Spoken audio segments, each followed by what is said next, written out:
Welcome to the Deuce podcast. I'm Brad. And I'm Jeremy. And we are doing episode 87 of the Deuce podcast. We made it this far. And we are doing a new, what do you want to say? A new series? Yes. We decided to just do 80s movies. So we're going to do 80s movies. We're going to do like 3 of those. And then we're going to do 3 90s movies. And I think we're going to do the 3 aughts movies. Yes. And we decided to start things off with Karate Kid Part 2. Karate Kid Part 2. Karate Kid Part 2. It is a wonderful movie that came out in... When did this thing come out, Jeremy? 86. Yep. Right, 86. And it's from the same director. The same director and the same writer did Karate Kid Part 1, 2, and 3. So... and a lot of people who are Karate Kid fans, I don't know what they're called. What do you call a Karate Kid fan? Karate Kids. The Karate Chops. Karate Kids. Karate Kids. I don't know. I don't know what you call a Karate Kid fan, but if anyone knows, Karate-Razzies. What? Karate-Razzies. No. But what I was going to say is that a lot of people in that they think of 1, 2, and 3 as canon, and skip anything else that has Hilary Swank in it. As in the next Karate Kid. Yes. So they think of that, and this, of course, was from what I read that they did this movie. Like the filming of it was 10 days out, or like the writing of it or something was 10 days after the release of the movie. It was real quick. Yeah, they started very quickly.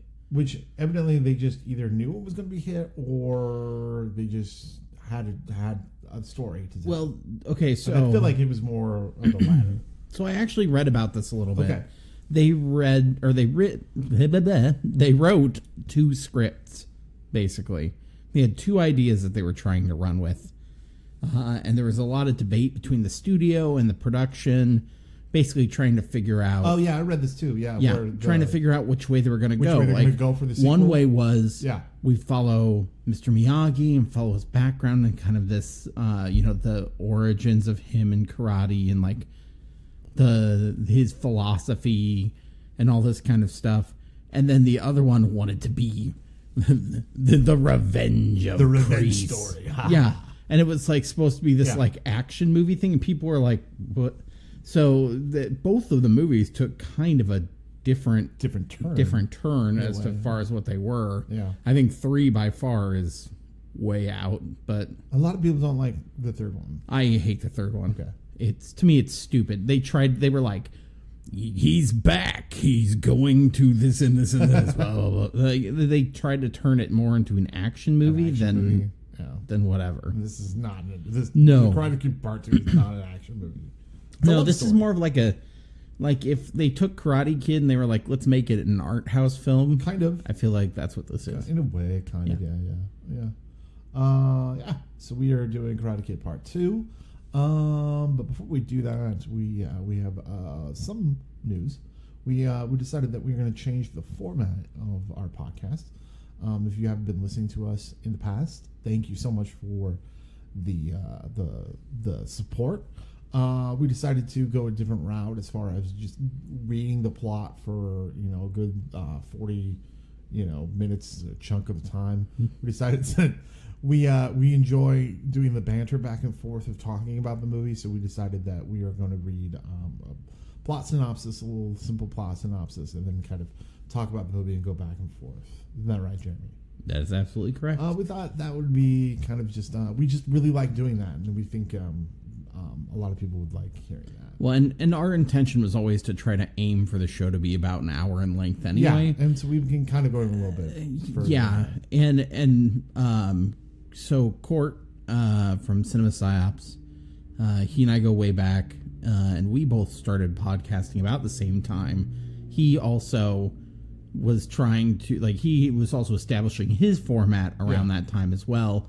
And so when we were getting kicked off here, I thought, well, he reads through things, he does this and this. I was trying to, honestly, it was a little bit of kind of following Court's style a little bit, because at that point he had been consistently doing his a little bit more than mine, and so he's always been great showing me how to do things and showing me the ropes. We'll still give you the back information. We'll still be funny. We'll try to be funny at least. We'll try to be entertaining. But I think we just want to be more. Yeah. While it gave us a good jumping off point on like where to go, our show is definitely different from Court's show. Yeah. And Court does an excellent job with the way that he does his, but we wanted to do a little bit more, and we think that like actually keeping it a little bit more conversational might do that for us. Yes. So we want to take a chance, and we can if it doesn't work, we'll go back to tediously reading through things for you. Sure, if you want to. I mean, sure. But the other news is that we are part of the No Phony Podcast Network. Yes. We love the No Phony Podcast Network. It is a network that is independent awesomeness. I mean, there's just independent podcasts that do everything. Sports podcasts, politics for dummies, nice talk show podcasts. There is a gamer podcast, correct? There's a religious podcast. You name it. True crime and like supernatural kind of things. We don't try to pigeon ourselves as one kind of thing. There's networks out there that do that. That's great. We don't do that. They're No Phony. We like to support each other, and we think of fun, different things to do. We love it. Yes, we love it. And this month, I do believe it's Heroes Garage. Heroes Garage, is our featured podcast. Which is a comic book podcast. It is. Yes. They are excellent. They are. They always keep me informed as to like stuff coming up and stuff that I should buy and go out and do all that. So yeah, they've been doing an excellent job. So definitely go out there. Heroes Garage. Make sure you go out there and give them a listen. Now, even though we are changing the format, we are going to say we're going to drop the deuce. We are going to drop the deuce. We are going to drop the deuce. So why don't we go ahead and do that with a plot summary of Karate Kid Part 2. Go ahead, Jeremy. Okay. After learning that his father is dying, Karate Master Mr. Miyagi, played by Noriyuki Pat Morita, returns home to Okinawa, bringing his protege, Daniel LaRusso, with him. In Japan, Mr. Miyagi is surprised to discover that his old sweetheart, Yukie, has remained single. Meanwhile, Daniel is attracted to Yukie's niece, Kumiko, but a romance must be put on hold while Daniel and Miyagi deal with local bullies and long-harbored grudges. Are they really bullies? I mean, I don't think they're bullies. I guess that's a good question. So, I mean, they're more like businessmen kind of way. Right. I mean, they kind of run the village. I mean, basically criminal. Yeah. So criminals. So when Mr. Miyagi gets the news that his father is dying, he gets a ticket, or he gets the news from Yukie, and Mr. Miyagi decides he's going to go back to see how things are and to say pay his last respects to his father. I loved when the postman was all like, "Is there a Mr. Moriarty here?" Yeah. He butchered his name. It was like he gave him the letter. It was like, is Mr. Miyagi? Miyagi? No, it's it kind of starts off. So let's just say first off, this movie it like shows 10 minutes from the previous movie. 10 minutes of it is basically Karate Kid Part 1. I don't know many movies that show that That's quite a lot. That's always thrown me off though. Whenever I've seen this movie, I'm like, what's going on? It's been a while since I've seen Karate Kid, like the original, right? Yeah. But I was like, I thought this was Karate Kid. Yeah. Like, this isn't in Karate when he does the chopsticks with the fly. That's Karate Kid. Yeah. It's totally Karate Kid, right? Yeah. So I turned to you and go, this isn't Karate Kid Part 2. And you're like, yeah, it is. It's just the beginning of it. Yeah. Yeah, like, just give it a minute. I mean we talk about that. We talk about how like movies do exposition. Yeah. And then this just one did it by showing us the first movie for 10 minutes. Yeah, but like a lot of it. And there's a scene that they filmed it just for it. Where like they're in the shower. Daniel's in the shower. But why film that? Why have that in the movie? Because I think they didn't have, because they were trying to give like a rundown of the story, and there was a missing piece in the middle, and so instead they filmed part that gave expository dialogue that they could just put in the middle of it. It had nothing to do with the village story that we get in the movie. I feel like the only reason they did that was for the nose boop like joke. Yeah. Oh yeah. To have in the end. Oh yeah, that was from the first movie. Yeah. Well, we so dumb back in the 80s that we were going to forget that? Yes. Such a great joke. You know what I mean? Yeah. No, I thought it was very weird too. So that was weird. Yeah. So in basically he gets a notice. He goes to Japan. He's got this long-standing grudge with his best friend Sato. He was supposed to marry Yukie. Yeah. But Mr. Miyagi was in love with her. And how did that go? He was in love with her. She basically called it off. Sato was pissed at him, and he just fled because he didn't want to fight Sato to the death. And so he goes back. I thought it was supposed to be like an arranged marriage, right? It was, yes. Sato and Yuki were an arranged marriage, yeah. Right. His family was the wealthiest. Right, and she was the poorest. And her family was the poorest. And Mr. Miyagi's dad just was like the karate instructor or whatever. Great.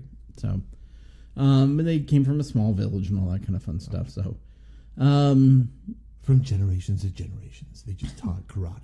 Yes, that's what I mean. Basically, yeah. I mean, that's what the What was your last name, Miyagi? Oh, you probably teach karate. Yeah, there you go. Right. I mean, you're racist. No, but I'm just saying, it just seemed because they have the scene where they have all the ancestors up there, and I'm just like, they're just karate. They said his like one ancestor brought karate back from China. From China.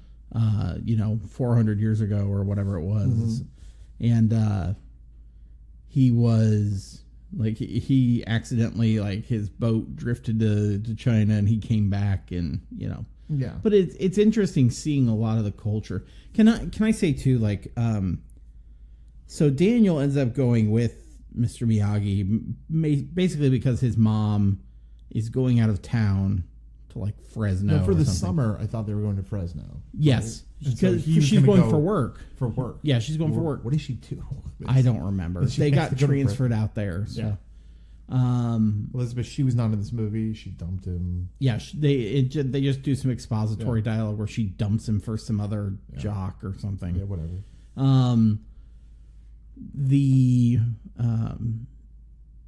In real life, Elizabeth Shue was heading off to Harvard, so she didn't have time to film. She went to Harvard. Yeah, she went to Harvard. Good for you, Elizabeth Shue. I know, right? Harvard. I guess the shoe, did her dad go to Harvard? I guess the shoe doesn't fall from the... That's not how that goes. That's not how that goes. The shoe is on the other foot. Okay, shut up. That's not how it goes. So, basically, he's supposed to stay with Mr. Miyagi. Right.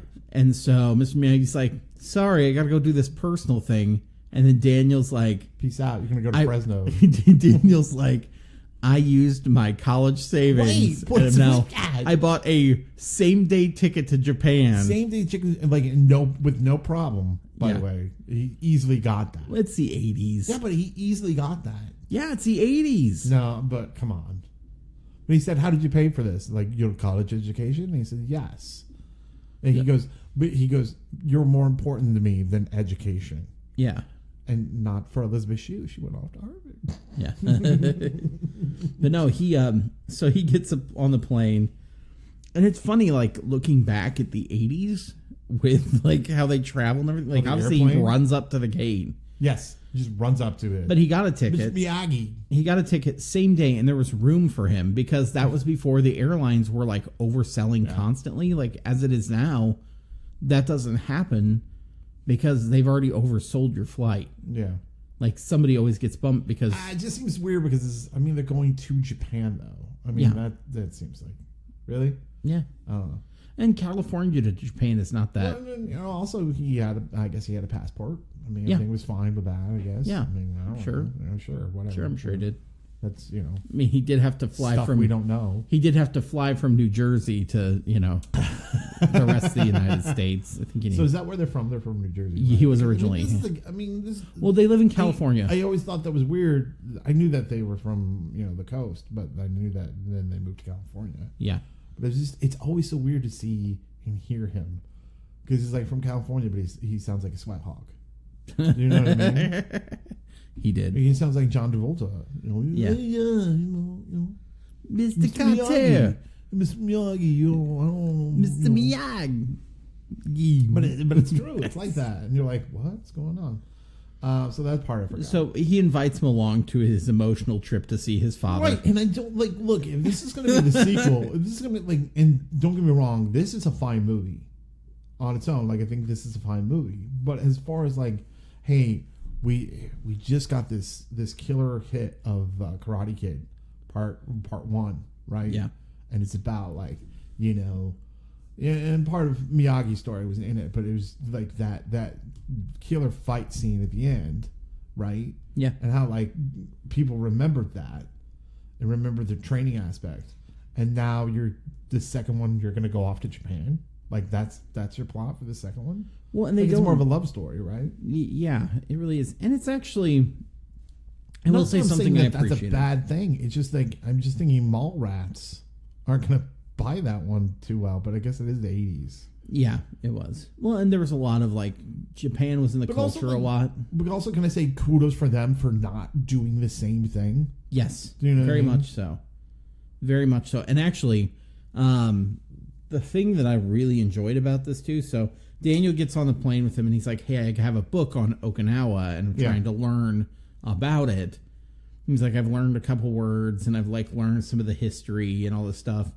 And when he gets to Japan, throughout the movie, he's like, oh, I want to go sightseeing and I want to learn about the culture and I want to do this and this. And he participates a lot. He's an engaged, learner. And I'm just like, wow, it's neat. They didn't make him the ugly American type character. Yeah. He's like, oh, what the hell is that? You got to do this. This is crazy. Well, I don't think so. I just keep laughing that he even came on the trip and hi, Jeff, I'm not going to be able to hang out. Yeah. I'm sorry. My grandmother died, and we're going to the funeral in Las Vegas. Right. Damn, sorry. Las Vegas? I love Las Vegas. Sorry. I'm coming with you. Yeah, right? That's basically what it is. Who doesn't want to go to Fresno? You want to go to Fresno? Come on. Anyway. I don't think Fresno people want to go to Fresno. Oh, really? Well, I don't know. Fresno. Yeah. So, this was also filmed, it's supposed to be in Japan, obviously. Yeah. But it was filmed in Hawaii. Yes. Correct. So there were a lot of, Canadian actors and there are a lot of American actors in this movie that are not really Canadian. Right. Or that are not really Japanese. Yeah. Say. Or they may be of Japanese descent, but they, right. So let me tell you, a couple people, But it also, felt real. Even though it wasn't in Hawaii. Yeah. It did feel, it had this really weird, you know what I mean? Yeah. It still kind of felt like I was in Japan.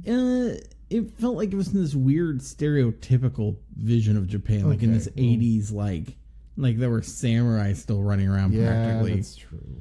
And it did have this and the reason I'll come back to this, so it does have this almost M. Butterfly feeling about the you get the old Japan versus the new Japan. Yeah, it does have a little bit of that. The Tokugawa era versus Meiji kind of period where it's you get traditionalism versus modernism. You get that in a lot of their clothing. You see people who are in their kimonos and everything there, but then you all see the quote unquote bullies who are wearing 50s or 60s clothes. It was they wear bowling shirts. There had to be a time where the 50s was huge in Japan. Maybe in the 80s. Maybe, I don't know. Because they go to a dance. Yeah, they do. We talk about who shows up to ask about if what's her face. Yeah. So speaking of where they hired Asians indiscriminately, and then we're hey, you. So Asian Daniel is out on the streets with what's her face, right? I can't think of her name right now. The niece, Yuki, Kumiko. Yeah, Kumiko.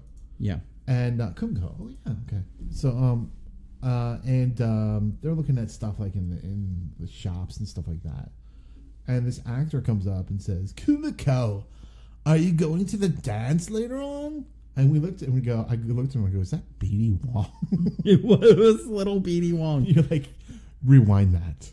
It was his first like real and he could movie. not do a Japanese accent to save his soul. Yeah. He was like, "Hey, Kumiko, are you coming to the dance later?" Dance later? It was so bizarre. Dance, right? And like it's like Elvis. It's like a sock hop. It's like a sock hop from like the 50s. But let me tell you, Ralph Macchio can dance. He can dance. And you're like, of course he can dance. He was on Broadway. And I'm like, oh, I'm sorry that you're a Macchio fan. What do you call a Macchio fan? Match heads. Match heads. You know, you're such a match head. Yeah. Yeah, I watch my cousin Vinny like at least 3 times a day. I'm a match head. But I didn't know you were. But you said he was in Broadway. He did. Yeah, he was in How to Succeed in Business Without Really Trying. Without really trying. I don't know, being these movies. That's how you succeed in business. Yes. Really trying. There you go. So win there's karate this love tournaments. This That'll love, do like, it. kind of love triangle that kind of focuses on on the village. There's 2 love triangles, and they kind of. I mean, and they actually okay. So is there? Is that bully really in love with Kumiko? Would you say? I don't really call that a love triangle. I thought he kind of was. I think he's in love with his honor more. Yeah, but okay, so that's a lot of this movie. It's like, who are you in love with more? Your honor, or your pride. Yeah. So think about it this way. So the original love triangle was between Mr. Miyagi, Sato, and Yukie. Yeah. And Yukie's niece is Kumiko. Yeah. Sure. I mean, Sato's nephew is Chozen. Yeah. And then, Mr. Miyagi's, house guest that will never leave is Daniel LaRusso. I love when you were like, people complain, or not complain about it, but they talk about like Doc Brown and like Marty McFly hanging out. Yeah. But no one ever mentions Mr. Miyagi and like the teenage kid of Daniel. Well, they're like well, he's his coach. Yeah, well, maybe like, he's his science friend. You're also living with him, and he's doing like his laundry and like building houses for him. Yeah, like that's how he teaches him karate. There's a scene in the first 10 minutes where he's like standing at the shower with like while Daniel's like washing himself, facing him. Like nobody's like, no. He's gonna see his dong. It's all right. And they added that. That was the thing. They added it. You know what we need? Mr. Miyagi in the shower with Daniel talking about what are we going to do on the tour? Mr. Miyagi and Naked Danny and a bunch of blurred pubes in the background. Like it was what we call really. That's his karate kid that they had to bleep out. Yeah, he's a young karate kid. But no one talks about that though. Right. And I don't know why they don't, because I guess that whole teaching and learning thing. Well, and maybe Doc Brown wasn't really teaching anything. He was just more there to help him. Well, in the first one, he doesn't like live with him though. In the second one, he shows up a lot. Yeah. And then he's just like, build a guest house for yourself. Build a guest house. With let me teach you how to do this. Nails. With these karate nails. So like the first one Why am I doing this? Because I need a guest house. The first one is really good about doing the things like the things that are iconic. Yeah, the waxing. Wax on, wax off, paint up and down. Yeah. But like this one doesn't do that a whole lot. It does some weird stuff. Even that, you're kind of exploiting some kid to do. Honestly, you're teaching him, but you're also like, I don't want to paint that fence. I'm gonna have this kid do it. Yeah. You know what I mean? Yeah. Although I thought in the first movie, I thought that was clever. In this one, they do it better. In this one, it doesn't come up so much. Like when there's nothing like strategic about him learning to drive nails into a board with one hit. No. Well, that's because that's not the focus of it. The focus is in Japan. Yeah. So, but like we said, like I'm glad that they chose. First of all, I'm glad that they chose to move to Japan. Yes. For the second one, I thought that was pretty clever. That was mine. One of my favorite scenes of this movie actually is where Daniel is like standing on that thing with that thing. I don't know what they would call it. It was like a net hook. Like a net hook that were they were starting to deflect. It was supposed to like cut open the net to let. Yeah. And so I really liked actually Ralph Macchio in the scene. I thought I was like, oh, okay, he's really like kind of improving as an actor. Yeah. Because I felt like there was more inner dialogue that was happening with Ralph Macchio in that. That prepares him for the big fight scene at the end of the movie. Mm-hmm. Do you know what I mean? Yeah. And so I kind of liked that scene.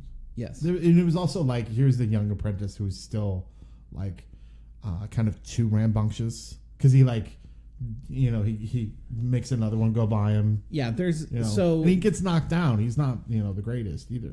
So Mr. Miyagi shows him this technique, this like this drum, like this drum strike thing, where he's doing this thing with his arms, just from side to side, turning his like upper body, just to kind of like deflect and move off kind of a hit or anything. And so it mimics this drum that his ancestor brought back from China. And so Miyagi's talking about there's like when he was younger, there was an accident working at this fish place, or at this like fish concern, and the net blade like comes by, and he did the drum move. Yeah. And it saved him because it missed him. Yeah. And he's, so Daniel's like, okay. So Miyagi shows him. And then Daniel's like, cool, let me try. And he gets up there. And it goes by him. And basically it knocks. He jumps out of the way and like falls off this like post that he was standing on. And Mr. Miyagi's like, come on, let's get out of here. Well, it's set up again. So Daniel does it again. And it almost takes him out. Like, it came real close. Right. It ripped his shirt. And his mauve shirt. He likes to wear mauve in this movie. I don't know why. It's a good color on him, though. It's a really good color on him. Good for you, Ralph Macchio. But, good for you, wardrobe person. So, the thing that I like that keeps popping up at this point. Wasn't that a great scene, though? It was a great scene. You know what I think made it really good, though? Was at the end... Yeah. After he almost gets hurt, and like Mr. Miyagi's like, Jesus, are you okay? And he goes, yeah. He's like, I'm sorry. It was stupid. I shouldn't have done that. And he goes, I told my father the same thing. The same thing, yeah. And my father agreed too. Yeah. Like, it was basically kind of like this, and then I like that you almost get this glimpse of like coming back here and everything. You get this very parallel between Daniel and him, where it's like he's got a good heart. Mr. Miyagi's got a good heart. As a young Mr. Miyagi's got a good heart. He doesn't want to fight. He doesn't want to do these things, but he's very headstrong. But that's what I mean. Like, can I say this? Go ahead. He's willing to defy these things for love. He's up there. He's wanting to learn karate, but almost hurting himself. And his father is showing him the same compassion that now he's showing to Daniel. But when you talk about like deflecting and like the whole drum thing, where it kind of is like deflecting but kind of hitting is the same way. It reminds me of like the fact that like every time he's like we are going to fight, and he deflects it. Like every time he deflects it. You know what I mean? And every time it pisses him off even more, to the point where he wrecks the village's garden. And finally, he hit so hard that he finally has to hit back. Yeah, and so he says, "Fine, we will fight." Yeah, so at this point, later on, like through when the whole the other great scene in the movie with the storm coming through, where that happens, where he wins not by fighting, he actually wins by saving. Yes, which is amazing. Yeah, and so like what you're talking about, that scene. So Sato, his family was rich, and basically he owns the whole village. Yes. And he just rents it to them. Pretty much. So he can do what he wants. Lord. Yeah, so he can do what he wants. He can do what he wants. Essentially. And his boys, let's just call the one Don Jr. For me it wasn't that. It was more like a sheriff in Nottingham kind of thing. Like you know what I mean? And so Chozen, he's basically like he's buying vegetables from people. Yeah. Turns out the weights are messed up. They're like fake. And so he's cheating people out of money. For sure. People figure it out. And of course, you know, that's Right. when Chozen's honor has been whatever. Right. But that's what I mean. Like both of their, like his honor had already been, like his uncle's honor had already been like deflamed by Mr. Miyagi. Yes. And now here is his predecessor doing the same thing to him. Yeah. You know what I mean? Yep. And so it's kind of like that. So I like that kind of counterbalance, that balance Yeah. that you have with the generations. That was good. I like that. Oh, I agree. And the whole storm scene, which we talked about, which is amazing. which is amazing, by the Yeah. way. You know, good old like bangs a gong, and I thought, oh, she works for Trader Joe's. And, but so they go to take cover from this big storm, Oh, yeah. right? Yeah. Towards Oh, the end. is that why that girl was up that ladder? Yeah, That's why I couldn't that's why figure she was out- up the ladder. She's the bell ringer. She's the bell ringer, which like that's the whole time Oh. when she was ringing that bell. I'm like, oh my god, why are they letting a girl do that? They should have an adult do that. Yeah. Because I'm like, she's putting herself in danger. Yeah. That's why that girl was up there at the end, because she's the bell ringer, and they had to go get her because Yeah. she couldn't get down. I was like, why the fuck is this girl up there? like, that's why. But Did the whole you- time I I'm thinking, asked you- don't forget about the bell ringer, and they do. I asked you who she was, and you're just like, shut up, I'm watching. Well, I was. It was a pretty tense scene. No, so, everybody's fleeing the storm. Like, you can see it building, and actually, I think even the lead up to this is a very beautiful scene. Like, you've seen, you see, just from a distance, you see Mr. Miyagi and Yukie doing the tea ceremony. Yeah.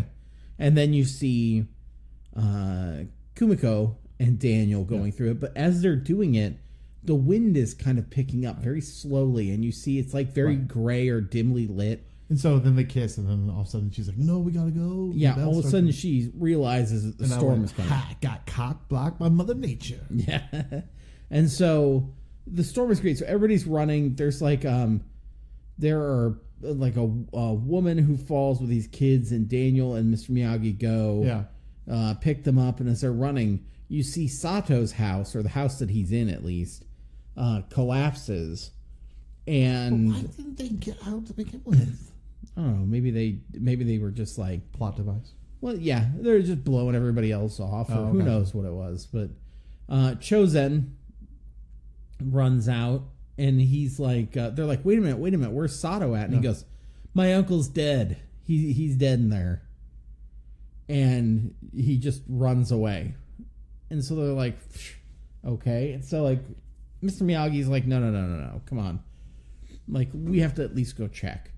And so he and Daniel go back, and they actually find Sato in the rubble. And when he's in the rubble, they're like, of course, Sato the whole time is cursing him, saying like, is this how you're going to beat me? You're going to beat me up here, claim you won the fight. If you think you're going to get away with this, you're not. And like, you see Miyagi's like drawing back, and he's getting ready to hit. Well, there's this post that's like laying across his chest. It's like huge. And Miyagi manages to crack it in half. And they get him out of there, and then they go. Yeah. And it's kind of interesting because it parallels the scene earlier. Very, I think, understated scene. Like the parts of it are understated. And it's Miyagi goes to see Sato earlier in the film on like Sato's estate. And he's got this board that is... True. I didn't think of that. The whole board where he's like trying to and hit it. Miyagi goes, is this that same piece of wood that we found on the beach all those years ago? Yeah. And he's like, yep. And Sato's not getting through it because all that he's being driven by is his hatred of Mr. Miyagi. Yeah. His hatred is doing that. So he is not summoning it. But point, I don't even think it's hatred to Mr. Miyagi. I think it's just hate now. Yeah. Because it's just manifested itself so much. Yes. You know what I mean? And Mr. Miyagi, when he's going to save Sato, he really is saving his friend's life. Like, no matter what, like, he keeps calling him his friend. Oh, the even whole though time things he have does. changed. Yeah. Which we can learn a lot from Mr. Miyagi nowadays, people. Yeah. Yeah. And I never thought about this before. There was an episode of Community. You can't make an actor more talented by yelling at them. And if you don't stop, your lead character is going to walk. Lead? You play Danny LaRusso. Well, I'm the Karate Kid. The Karate Kid is about Keisuke Miyagi, an immigrant who fought against his own people in World War II while his wife lost a child in an internment camp. Noriyuki Morita was nominated for an Academy Award for his performance. Ralph Macchio showed up. I was talking about like the whole Mr. Miyagi thing with but he's kind of right. Chang. Like as much as like Daniel LaRusso is in this. This is really Mr. Miyagi's. Oh no, it's Mr. Miyagi. Well, yeah, it really is kind of his story on both of these. What's 3 like? I've never really seen 3. Is it more? Yeah, it's like they try to make it. I mean, there's some of that, but like Kreese is like he calls in like a Marine buddy or something like that. For real? Yes. No. Yes. Do you mean to read what it's about? I don't know. It just makes me not want to watch. No, that doesn't make me. No. I'm gonna read it. Hold on. Karate Kid 3 it's fine. summary. But do you think that I'm reading it. This movie, even though like, Cobra Kai karate instructor John Kreese is still brooding over the defeat handed to him by Daniel LaRusso and Mr. Miyagi. With his slimy partner Terry Silver, Kreese plans an intricate payback that involves hiring a mean-spirited ringer to rob Daniel of the championship title. When Mr. Miyagi refuses to train Daniel under threat, the boy makes the mistake of turning to Terry for guidance. Really? Yes. I can't believe that's really. Yeah, terrible. Anyway, but he saves his friend. And so Miyagi saves Sato. They run into the bunker or whatever it is. And that's when they see the girl up on the on the pole. And yes, the girl up on the pole. Yeah. And so Daniel runs out there to go save him. And or runs out there to go save her. Yeah. And Sato, who is just like, I think Sato's looking at it like, look, Miyagi's person's going out there. You go out there. Go out so he tells Chosen, his own nephew, you go out there. And he goes, I can't go out there. I can't go out there. And kind of like hides. Like, he looks scared. I get it. But he goes and kind of like cowers. And Sato just, you can see the wheels turning in the actor's head. So, yeah. In a way, it's more, a villain or a hero. What do you want to be? Yes. It's that moment. Yeah. That you have to choose, and he chooses not to do that. May I add this, that this is the summary to the next Karate Kid? Yes. Okay. Please do. Frank Dunn is a veteran Los Angeles boxer trainer who keeps almost everyone at arm's length except his old friend and associate. It is not Rocky. What? It is not Rocky. No, it's not. Okay. When Maggie Fitzgerald arrives in Frankie's gym seeking his expertise. Wait, no, it's He's not. reluctant to train the young woman. It's not $1 Million Baby either. Oh, that's $1 Million Baby? Oh, never mind. It's very close, though. It's close. Mulgusha. Girly, tough just ain't enough. I just want to see Pat Morita say Mulgusha. Can I really, and speaking of, because that won a lot of Academy Awards, I'm going to say in 1985, Pat Morita was nominated for an Academy Award for The Karate Kid. And it took till 2003 for another Japanese actor to be nominated for an Academy Award for Best Supporting Actor, and that was Ken Watanabe for The Last Samurai. That's sad that it took that long. Yep, and that needs to be changed. And until this day, I don't think any other Japanese, actors have been nominated for at least supporting actor. Yeah. So that's that. So let me. They like Asian people. I mean, there's like Ben Kingsley, but that's not. That's besides the point. Yeah. So in that scene, that whole storm scene that was amazing, Sato basically tells his nephew he's dead to him. So, but I don't know about you, but like, Sato, like up to this point, like he did a lot of like I'm the tough guy kind of like brooding. Yeah, and no, like, he was like the tough guy that sounded like Cookie Monster. And this scene, I'm like, yeah, he did sound like Cookie Monster. Mr. Miyagi, I like cookies. We fight. Cookies. Like, I'm just like, what is he? What did he say? Cookies are some Cookies. food. We fight with chocolate chip cookies. Eat them. So no, this is a great scene, and this is where where and his like a you redemption. Can see, oh my god, you can just see it on Sato's face. Yeah. So that I just want to talk about this actor for a minute. Can we also say like my favorite was like and then they get the girl off and they bring her in and he goes, now you're dead to me. Yeah. Now you are dead to me. Yeah. Because he was pretty much, oh, my Michael's dead. Yeah. I'll just leave him there. And he did. When he shows up, he goes, Uncle, I thought you were dead. Well, like, you didn't even try to look for him. Yeah. But, so this actor, his name is Danny Kamikona. Oh, yeah, please tell this. Yes. This is amazing. So, Danny Kamikona. He has a huge IMDb page. Yes, he does. Amazing. And he has since passed. He died in 1996. So 10 years after this movie. But he grew up. He's from Hilo, Hawaii, and he's played a lot of times. He plays like Japanese people in movies. So and a couple times where he's been repeat offenders on stuff. Most times he plays the same stuff, the same people. But at first I was kind of like, what? On Magnum PI, again, it takes place in Hawaii. So he was on 6 episodes of Magnum PI. He played a judge, just somebody named Judge. Then he played Hoon Ching. Then he played Russell Nakamura and Nancy's father. So I think he played 2 people in that one. Wait, he was Nancy's father? Yes.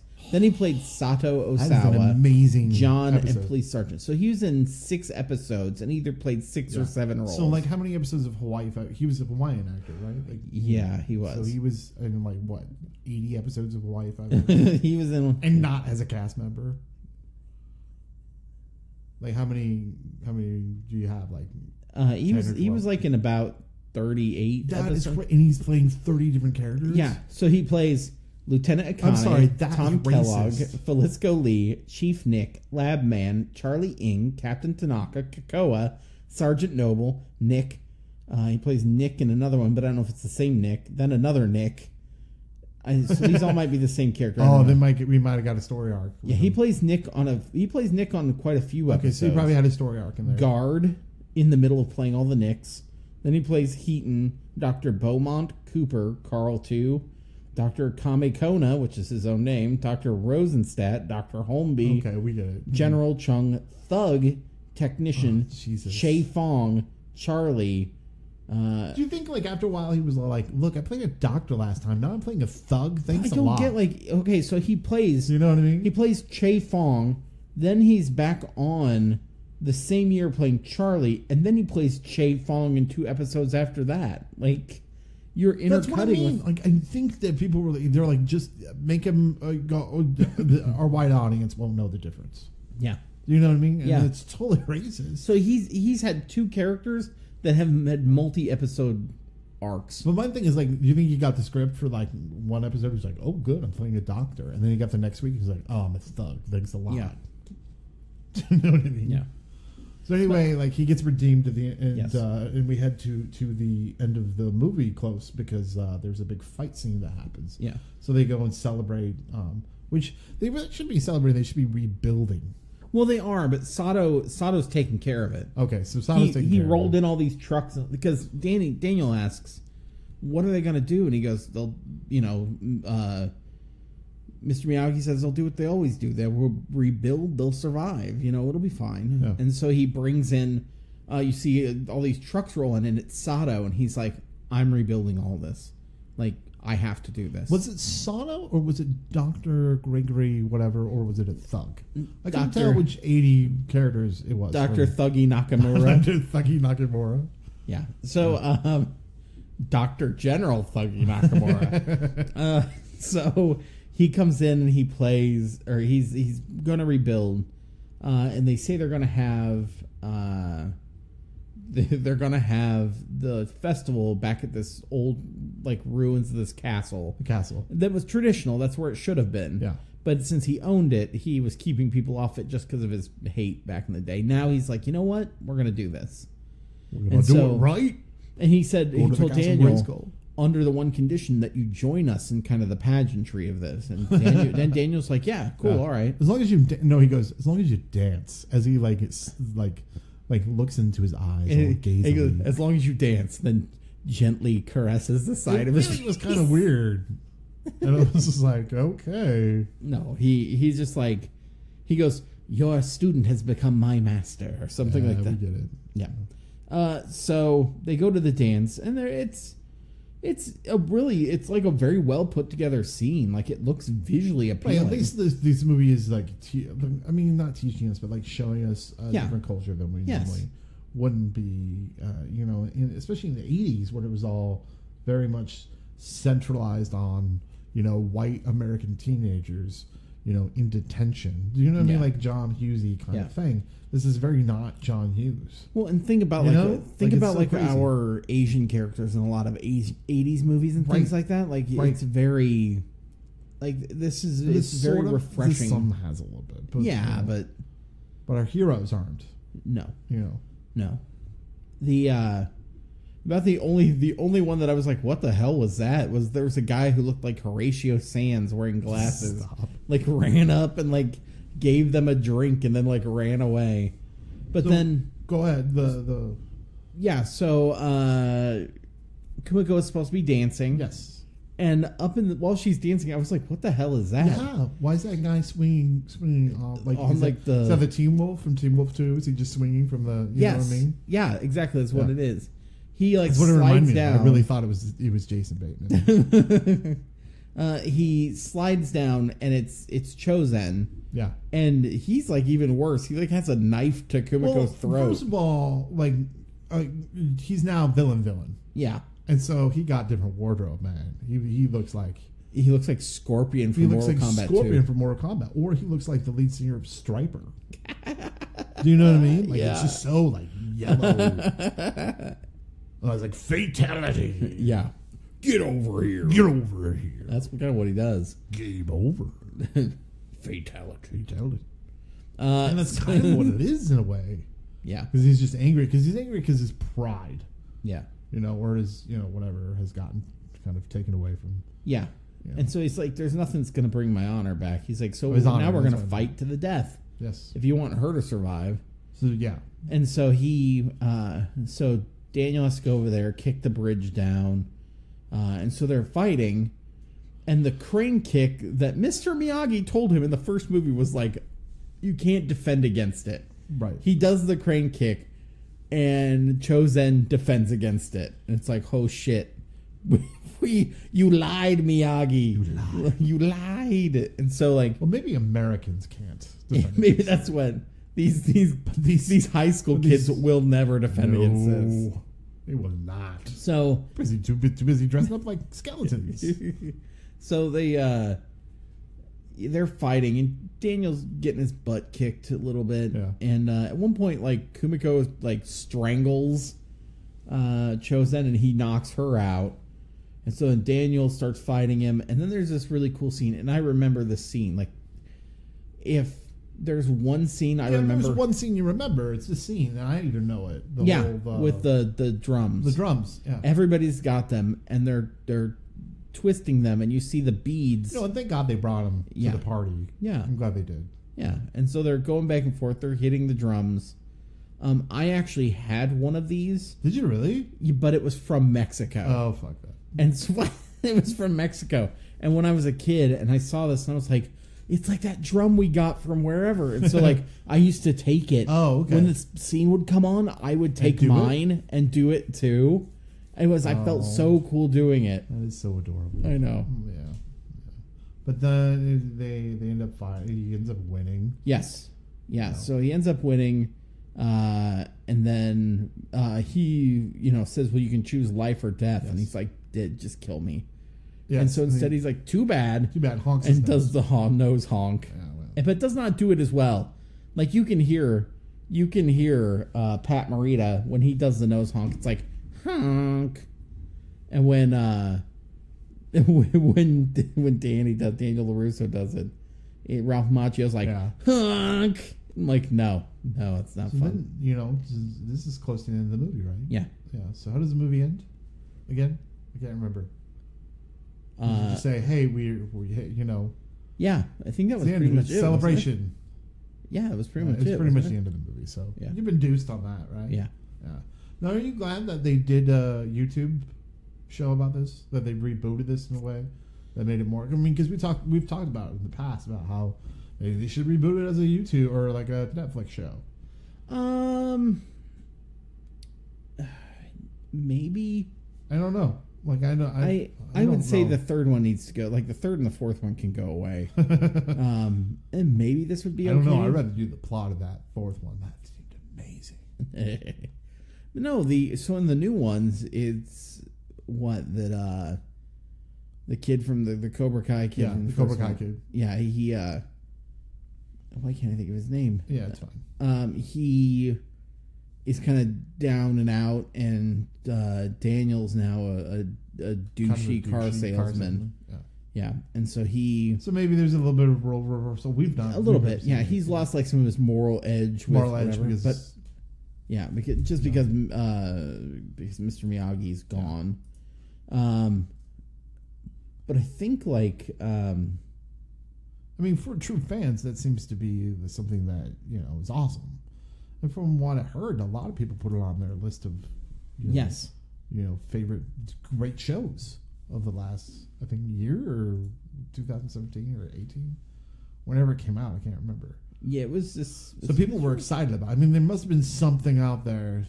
I mean, besides the nostalgia aspect, because I don't think that these movies, especially the first two, maybe the first one's a little bit more cheesy than this one, as far as like the student becomes a teacher kind of thing. Yeah. A little bit cheesiness that goes along with it. But I don't think it's as bad as some 80s movies. Do you know what I mean? Yeah. I think, especially this one. I mean, you would say this was the most serious one. Yeah, but this one to me has a lot of heart to it. That's what I mean. It more has a story. Yes. Instead of... And I'm much more interested in Mr. Miyagi than I am Daniel. Yeah. And so, this movie really speaks to me a lot because of that. So you want a Yoda movie. That's what you're telling me. Yeah, I would. I definitely want a Yoda movie. And you know what I don't want? A Han Solo movie. Oh, Not necessary. Well, they made one. I know they did. It was unneeded. Well, Jeremy, that's what we thought of this movie. But let's hear what other people thought of it, shall we? Now, I had a hard time finding really bad reviews of this movie, which is a good thing. No one should actively seek bad reviews of movies. But for our purposes, it's fun to do. Yeah. But this is from G.B. Herod? Just call him B.D. Wong. It's B.D. Wong. 6 out of 10. Predictable sequel. The Karate Kid 2 finds Daniel, a high school senior, and still hanging with his mentor. Yeah, again, you don't find that weird, but whatever. Hanging with his mentor, Mr. Miyagi.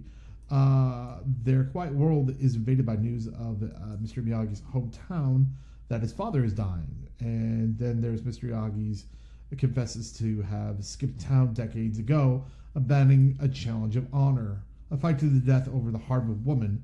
Mr. Miyagi must return to the village where his old antagonist is now Mr. Big. I don't know what he means by Mr. Big.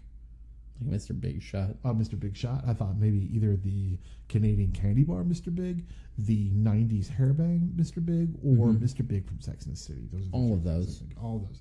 And he has not forgotten the challenge one bit. Daniel joins Miyagi on his journey and, of course, learns a new move that will save his ass. Some formula points as the original and not as good, but not bad either. Grade C+. Like I said, I really couldn't find any bad reviews of this movie. Keebler 6, which I don't know if they're an elf or not, gives it an 8 out of 10. Says sequel that outdoes the original. I would have to say that this is definitely better than the original Karate Kid. The location of the movie itself was beautiful, and there are more of an interesting flavor involved in it. The music is always better, with the great Peter Cetera, Glory of Love, as the theme. We forgot about that, by the way. No, yeah. But the overall, I'm not going to say that word because that is a racist. Score in the background is beautiful. The love story underneath the actual main conflict makes for a complex plot that I love. I find the more rewarding end than the original ending. Great cinematography and the fight scene as well, but that is always true.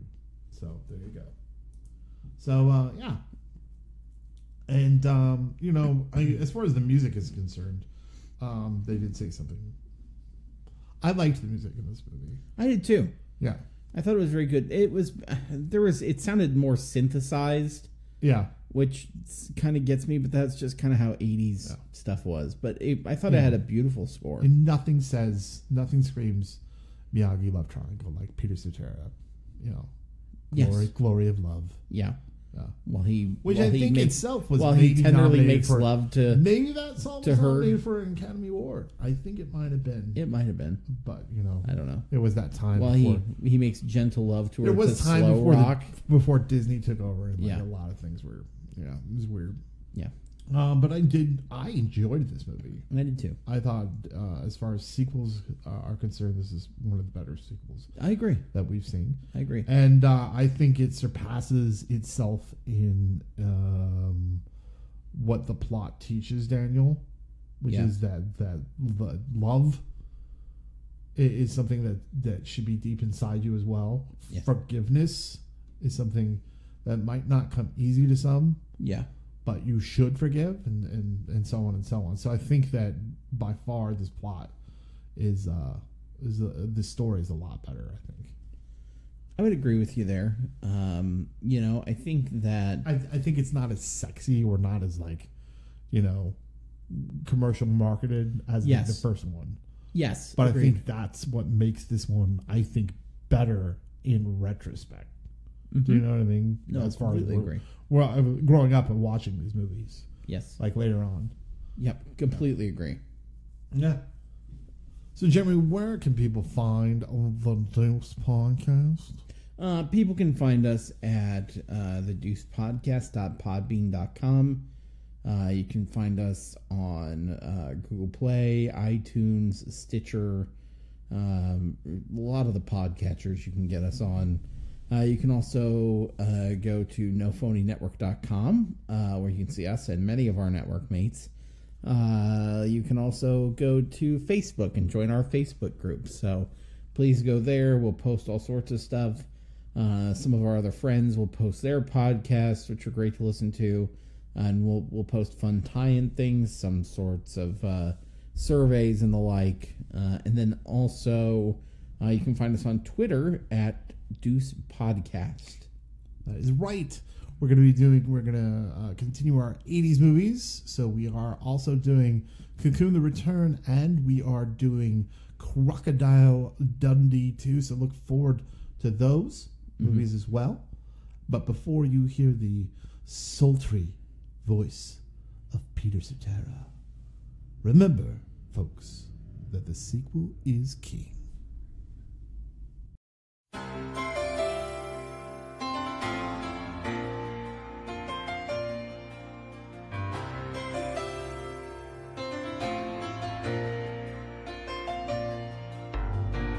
Tonight it's very clear as we're both lying here.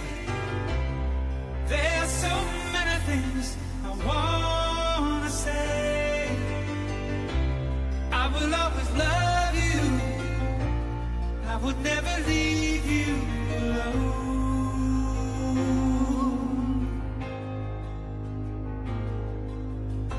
Sometimes I just forget, say things I might regret.